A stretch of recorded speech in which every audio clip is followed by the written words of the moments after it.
Good morning, children. Today in your science class, we will be starting a new chapter, that is lesson number 5, solids, liquids and gases.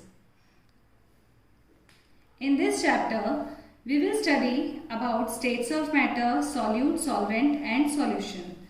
So children, do you know what is matter? Matter is anything that has mass means weight, and occupies space. Volume is the amount of space occupied by the matter.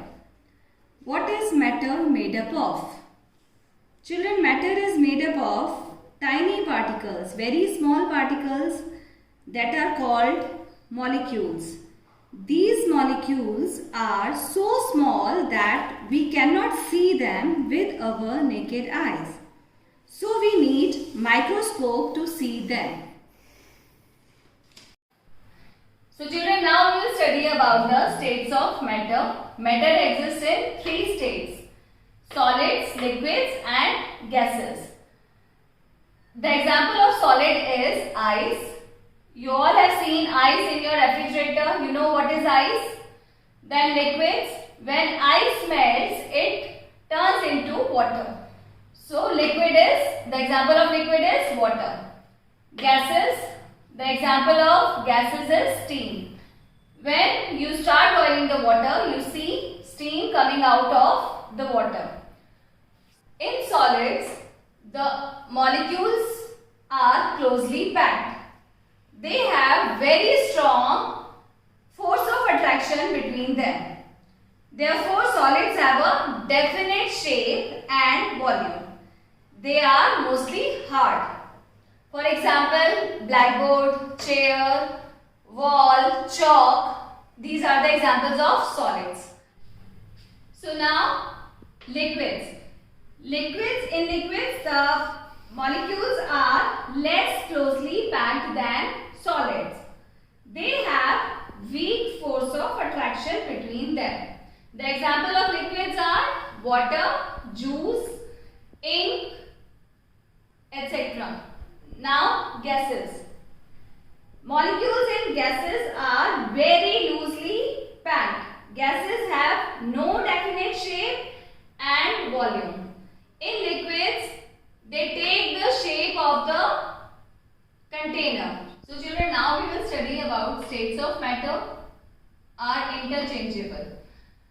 Only water is the substance which is found in all the 3 forms, that is solid, liquid and gas, ice, water and water vapor. Ice on heating becomes water, water on heating becomes water vapor.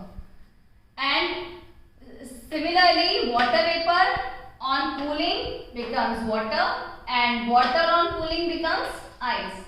Okay, so ice, when ice is converted into water, it is called melting, and when water converts into water vapor, it is called evaporation, and when water vapor is converted into water, it is called condensation, and when water changes into ice, it is called freezing.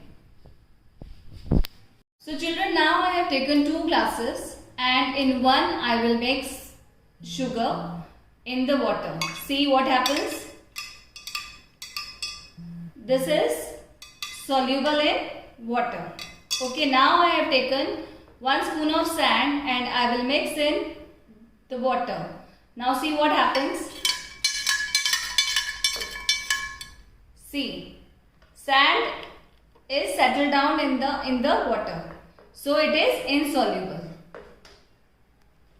So now children, there is a very simple activity which you can perform at your homes. Take 5 glasses of water and you have to take half tablespoon of salt, half tablespoon of sugar, half tablespoon of turmeric powder, half tablespoon of chalk powder and half tablespoon of sand. Now try to mix it in the water. You will find that salt is totally dissolved in water. So we will put a tick over here. And similarly, does not dissolved in water? Cross. Sugar dissolves in water. Turmeric powder does not dissolve in water. Turmeric powder means you can see it in your kitchen also. It is called haldi powder also. Chalk powder, it does not dissolve in water. Sand, as you have already seen, that it does not dissolve in water. There is one more activity which you can perform at your homes, that when you dissolve sugar in the water, it has the same volume. The volume of the water does not change even after dissolving sugar in it. This is because the molecules of the sugar takes the space between the water molecules. Okay, sugar molecules fill the empty spaces among the water molecules. That is why the volume of water does not change. Children, now we will study about solute, solvent and solution. See here in the spoon I have taken some sugar. It is a solute over here and water is the solvent. And when I mix sugar in the water, it makes a sugar solution. Okay. So children, now see, solute plus solvent is equal to solution. And when all the empty spaces between the solvent molecules are occupied with the solute molecules, that means when you are not able to add more solute to the solution, that is called saturated solution. Gases dissolve in liquids. Many gases like oxygen, carbon dioxide are dissolved in water. Water in lakes, rivers, ponds and seas have a lot of oxygen dissolved in it. So plants and animals that live in water use this oxygen to breathe. Fishes breathe in oxygen dissolved in water. So children, I hope this chapter you have understood it well, and now you will read it at home and do the work from the website.